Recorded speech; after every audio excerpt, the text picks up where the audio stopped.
I should put this video in a series called Stuff That Rhett's Gonna Forget and Come Back and Look At.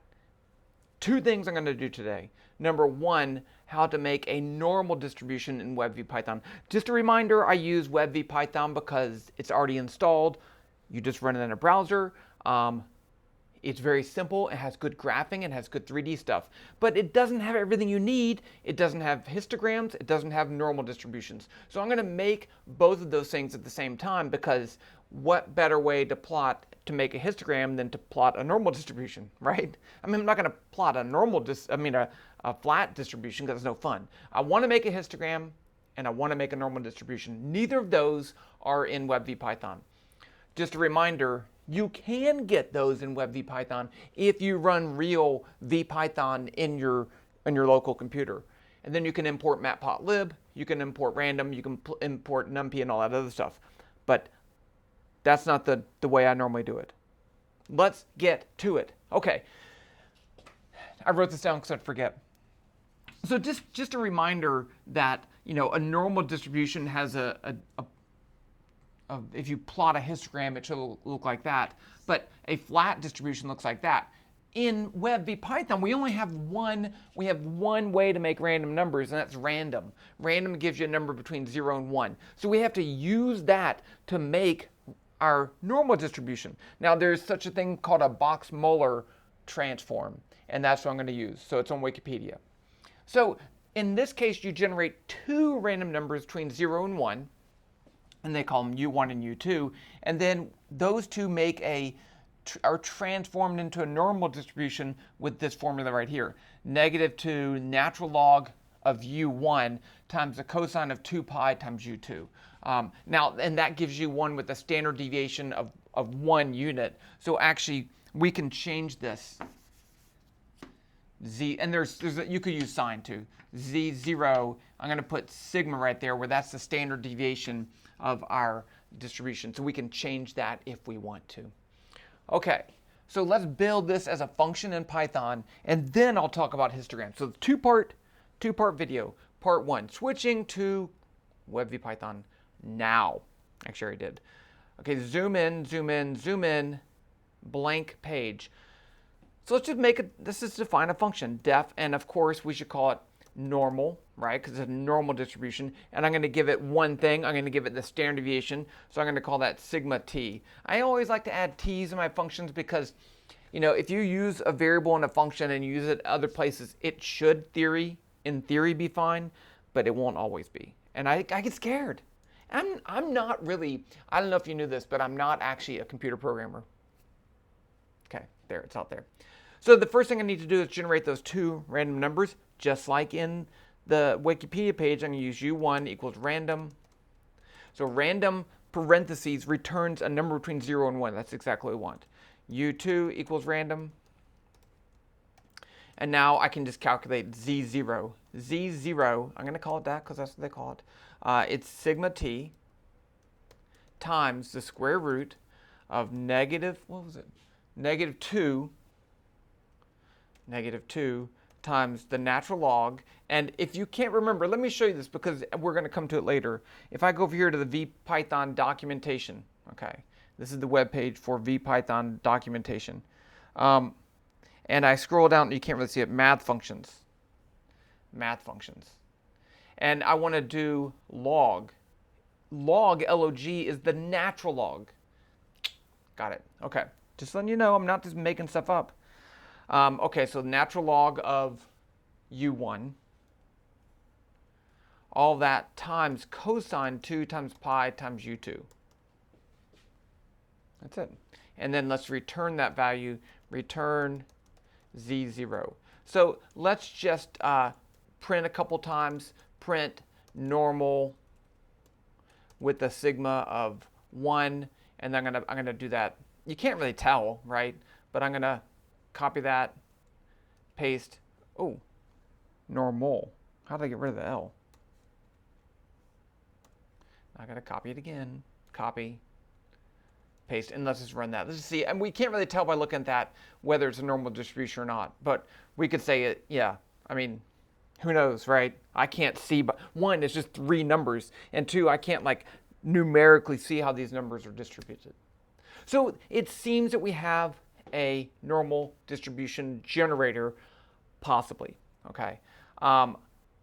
Let's talk about histograms, because that's really what I want to do. I do need the normal distribution, but I really want to talk about histograms. And histograms, if you go back to the web VPython page, and I go back, and I go to graphs, and I think let's just search histogram bars can be adjusted and it says it can be done. Histograms. See, it says there's an example of it, and that is a great program, but it was a little too complicated for me, and I don't like that. Let's see, is there another histogram? No, it's it. Histograms. Okay, so we don't have that. We do have a bar graph, and that's what we're going to use. Let's see, G-curve. Really, it only has one important part to it. GV bars. Oh, GH bars. What's GH bars? Oh, that's horizontal. GV bars, vertical bars. And so it has color. We want that. And it has delta, which is how wide the bar is. So we do need to use those two things. Okay. So let's talk about what a histogram is and how we're going to do it, because we got to do some tricks here. And like I said, I'm making this video mostly for me. If you enjoy it too, that's just double awesome. Okay. So what is a histogram? Think about grades. So if I plot the grades on a test, okay, so you can be 0, 10, 20, let's do 20, 40, 60, 80, 100. Okay, those are the possible grades on a test. And what I'll do is I'll grade all my tests, and then I'll count how many students got between a 40 and a 60. These are numbers. How many got between 60 and 80? How many got between 20 and 40? How many got between 80 and 100? And so that's a histogram. It's counting, right? It's counting how many are in each bin. So this is a bin. I really think that, one, Matplotlib in RealPython has a really nice histogram building tool. But number two, by building my own histogram, if you build your own histogram method, you really understand what that is. So that's useful. So how we're going to deal with this?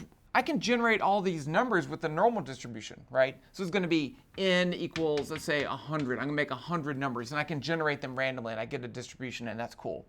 But then how do I get them in this form? Well, what I'm going to do is I'm going to make two lists. So the first one's going to be called xbin. And it's a Python list. And in this case, it would be 0, 20, 40, 60, 80, 100. So that's 1, 2, 3, 4, 5, 6 numbers. But I'm only going to have 5 bins, right? Because I don't have a bin after that one. So one bin, 1, 2, 3, 4, 5 bins.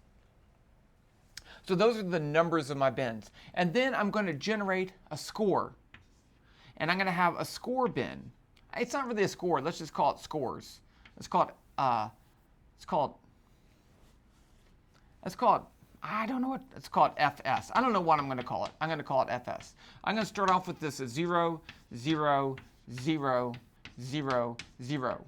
So it's 1 for each one of those. And I just realized I might have messed up. I don't need 6 of those. I only need 5. Well, let's just see if we can fix that. Okay, I'm just going to delete one of those. So it's only 5. Yeah, that's right. If you add the other one, it just never shows up. I think that's what happened. It never showed up. Okay, so now what I'm going to do is get my score. And let's say my score is 35. Okay, what I'm going to do is to go through this list. And I'm going to go through 0 to 20. 20 to 40, 40 to 60. And for each one, say, is that number in between those values? And so here I'd say, was it between 0 and 20? No. So it doesn't go there. Is it between 20 and 40? Yes. So I'm going to add 1 to that list right there, that item in the list. And then I'll go through the next number, and I'll keep adding 1 to my list until I'm done. And then I can plot this versus that as just a bar graph. In theory, that's what's going to happen. Let's just make it happen. I did this once, and I'm doing it again from scratch because I know I'm going to make a mistake. But, making mistakes is the part where we learn stuff, right? Okay, so let's just start off with this. N equals 0, n equals 10. I'm going to generate just 10 normal distribution numbers because those are going to be how we're going to do stuff. But for now, let's just start off with that. So I'm going to say while n is less than n, let's say score. So s is going to be equal to normal, and let's give it a standard deviation of 0.3. I don't even know why I'm doing that. And then let's just print that. And then we'll say n is n plus 1. That's the part where I always mess up. If you don't put that in there, your code runs forever, and it's just super awkward. Okay, so there's my normal distribution numbers, I assume. Okay. And I could shift the whole distribution over to the side if I don't want the average to be 0, but I don't really care about that for right now. So I got that working. Now what I want to do is to pick what's my minimum value of x and what's my maximum value of x. In the case of the scores over here, I went from 0 to 100, but I have to know what numbers I'm going to look at. So let's just go from -2 to 2. I don't even know if that's a good answer or not. So I'm going to say x is going to be -2. That's where it's going to start. And then x max is 2. Now what I want to do is to build my 2 lists. I'm going to build my x bin, and what did I call the other one? fs. So x bin is an empty list. I'm going to make it the way I did before because I know it works. fs is an empty list. Now I can say while, I need dx. So how big of a step size do I want? Let's say dx is 0.1. I'm just picking stuff here. I'm going to say 0.2. I don't even know if that's a good number or not. We can change it later. We just got to get it to work. So while x is less than x max, what I'm going to do is to first add a value to my x bin. So x bin equals x bin plus x. So it's going to add the number x that I'm at to my list.